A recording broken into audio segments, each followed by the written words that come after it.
Hey guys, welcome back to Cooking for One. Today we're going to be doing some tuna wontons with some Szechuan sauce.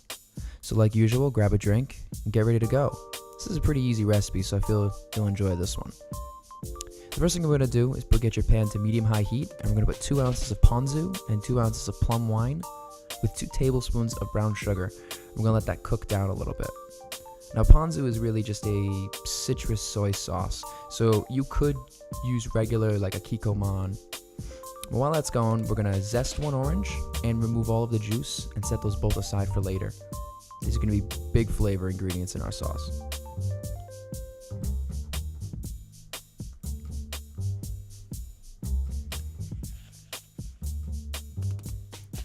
Alright, you're going to want to wipe your station down so your herbs don't stick.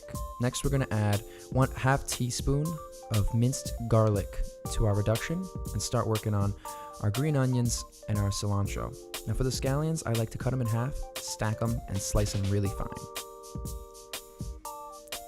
The cilantro, we're going to take about a bunch, get it really nice and minced. We want it really small.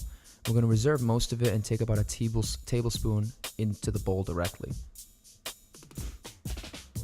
Now, here comes the fun part. So to our bowl, we're going to add 1 ounce of chili oil, 1 ounce of sesame oil, 1 ounce of chili paste, a spice blend of 5 spice and Szechuan peppercorns. We're adding 2 ounces of ketchup, and then we're going to add the orange juice, the orange zest, and our ginger. So for the ginger, I like to peel it with a spoon. Make sure you get every little bit of peel right off there. And then I'll take the same microplane I use the oranges for and just kind of grind that up really nice. We're going to make like a paste out of it. And we're really looking for about a teaspoon of ground ginger there. So you want to whisk that really well until you get kind of this consistency you're looking for. And then add our plum wine reduction right into there. It should be slightly sweet, a little bit of citrus, and pretty spicy.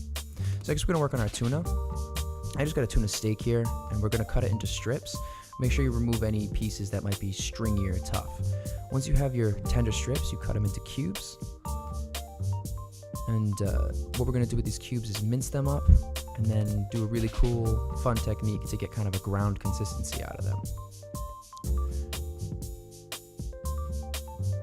Yeah, make sure you pull any strings you find out of there. So once we get it minced, you're going to want to take it into small, manageable portions. We're talking maybe a tablespoon at a time. And you're kind of going to want to flatten your knife against it and just scrape it against the board, really grinding up those portions of soft meat. And you should end up with a ball of kind of like a sticky ground meat texture. So we're going to put our sauce in the cooler and really thoroughly clean our station. So now we've got our station cleaned and our sauce cooled, we're going to prep the meat for filling. So we take about 3 tablespoons of sauce and just mix that in with our meat. You really want to incorporate this well so that every bite is going to have a little bit of sauce in it. To fill, we're going to take 4 wrappers. We're going to put about a ½ ounce portion in the center of each. To seal them, you just wet the edges with water. You make a little triangle, almost like a rangoon, and then we're going to take the ends of the triangle, dab a little water on them, and fold them together. We're going to repeat this process until we run out of meat. So for this recipe, that should be right around 13 dumplings.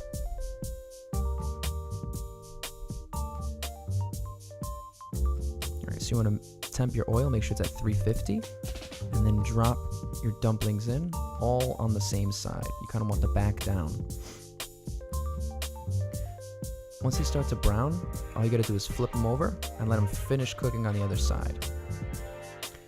To plate, we're gonna get this sauce in a little ramekin. We're gonna remove our fully golden dumplings from the oil and drain them on some paper towels just on a regular plate. You want them to drain thoroughly so they can end up crispy. Be really careful when you do this. You don't want to burn yourself. So I sprinkle a little bit of salt, layer them on the plate right around the sauce, put some of our cilantro on top, and call that a day. And I want to thank you for checking into this video. I know it's been a while since my last one, but I hope you really enjoy this.